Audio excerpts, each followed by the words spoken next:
Jim, why don't you tell them about the electronics and what you did with bringing all that back? In fact, we can pass some of the stuff around. When we get done, we'll pass pieces and parts around.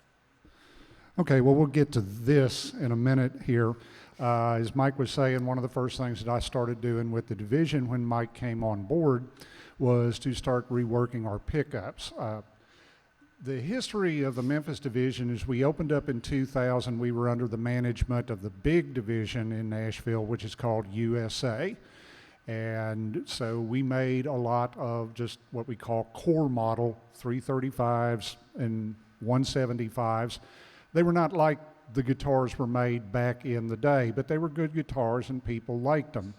The pickups that we used in just about everything were the 57 Classics. Now, from back in the 70s, as far as I can remember, people were into patent applied fors. That was always the gold standard of what you aspired to if you were into vintage guitars, as opposed to, say, the Super Distortion DiMarzio and things like that.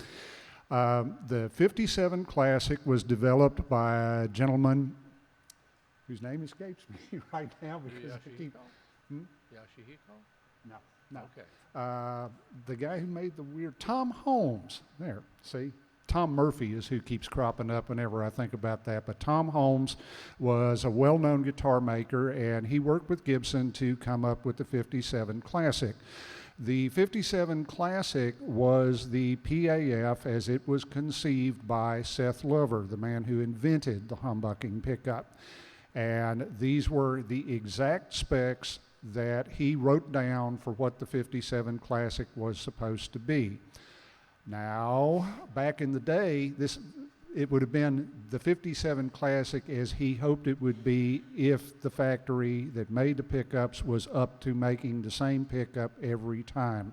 But if you're into patent applied for pickups at all, you understand that they were inconsistent. And so when you get to the 1950s PAFs, people talk about, well, this one was just magical and this one didn't sound as good. And so that was because people, when they were winding them, they didn't have counters for the numbers of turns that they put on the pickup. They didn't have nice ways of controlling how they layered the wire. So as an end result, you would have pickups that were all sloppily wound. They had inconsistent numbers of turns from one coil to the next. And somewhere along the line, people started noticing that. And so we came up with the Burstbuckers and then the custom buckers.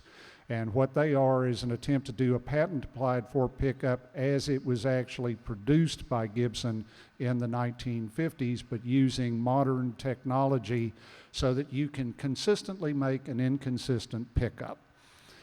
You have asymmetrical turns on the coils, but they're all going to be the same number of turns, so you can assign it. Say that we'll make the slug coil with a higher number of turns, we'll make the adjustable coil with the lower number of turns. Well, we'll flip-flop that around a little bit.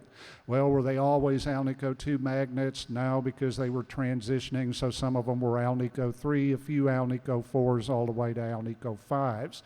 So what we started doing, the first time that we made a custom guitar, Mike talked about the 330, but when we were doing it, what was the motivation for that was that we had an artist who wanted a 16 fret to the body 330, but he also didn't want the pickups to be the P90s that were going in every other Gibson guitar at the time. He thought they were a little too powerful, wasn't quite the tone that he was working with.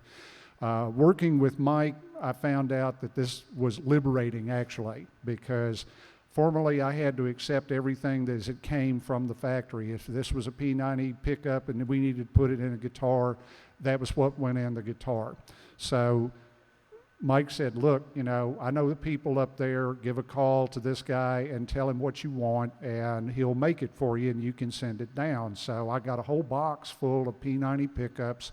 They were wound with different types of wire, used different types of magnets, and we put this out in front of the artist and found the pickup that he liked. And we wound up using that when we made the 330 reproductions that we did. So that was pretty cool. So then we started deciding, well, you know, we were using humbucking pickups. that we had from different divisions. But when we ran into doing a guitar for Rusty Anderson, Rusty was very particular about it. And we had to put together several 335s for him with different pickups. And it was like, well, this one, it almost makes it, but it doesn't quite make it for me. Can we do something that maybe has a little bit more upper mid-range spank to it? And so, okay, sure, fine. So using the custom bucker as the basis for it, what I came up with were pickups that were asymmetrical winding, but not quite as asymmetrical as the ones that went in the custom buckers. We wound up using Alnico 5 magnets for him instead of Alnico 2 and Alnico 3. All of this sort of stuff. And the other thing that happened was that he was also very much into the effect that the potentiometers had on the pickups as well.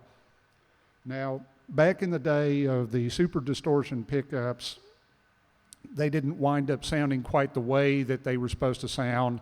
And so the rule of thumb got to be that you know, if you really wanted to get the most out of those pickups, you had to change the potentiometers. And you had to get a 1 meg pot in order to work with these high resistance pickups.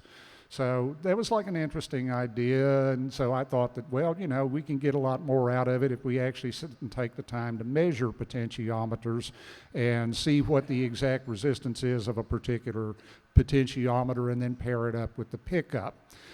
Usually what you're looking at is a 500K pot with about 20% tolerance on it, which means that you could get, in theory, a potentiometer that would be all the way down as like about 450, 435 instead of 500, and that's enough to have an impact on the tone of the pickup that you were using.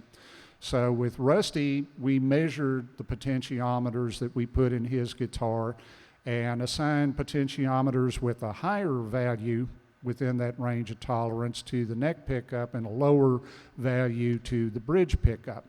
And what we also decided to do was to change them from a 500K to a 550K. So that way we would never have a potentiometer that we were putting in with one of our humbucking pickups that was going to be less than 500K. Even if it was at the lower range of the tolerance, it would still be above 500K.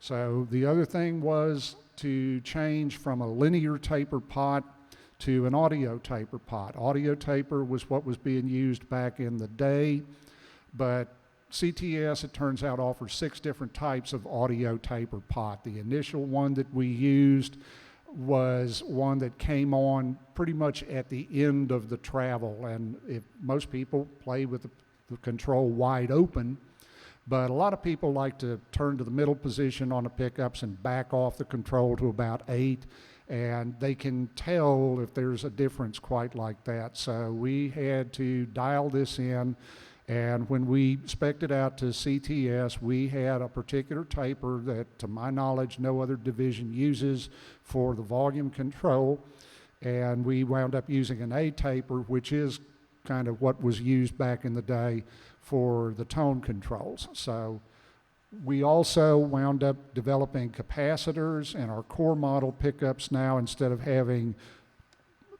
022 capacitors in both positions, we have an 022 in the bridge position and an 015 in the neck position. That's true in our Premier guitars, it goes in the Les Paul guitars, and it's also what goes in to the core model guitars. Historics being what they are, you got to put a 022 in both positions. That's what they had back in the day, and the historics are supposed to be done the way they are back in the day. But that's some of the changes that we've done to try and make the guitars sound better, not just purely from the standpoint of the wood, which all gets in there, but also the standpoint of the electronics that go into the guitar. And like Mike says, that's my contribution to what goes on down in Memphis, Tennessee. The other thing being pointing out things to Mike like that 330s didn't use keystone buttons. So just little details like that. So Yeah, Mr. Wise Guy. Yeah. Jim knows his historic appointments dead to rights. I thought I did.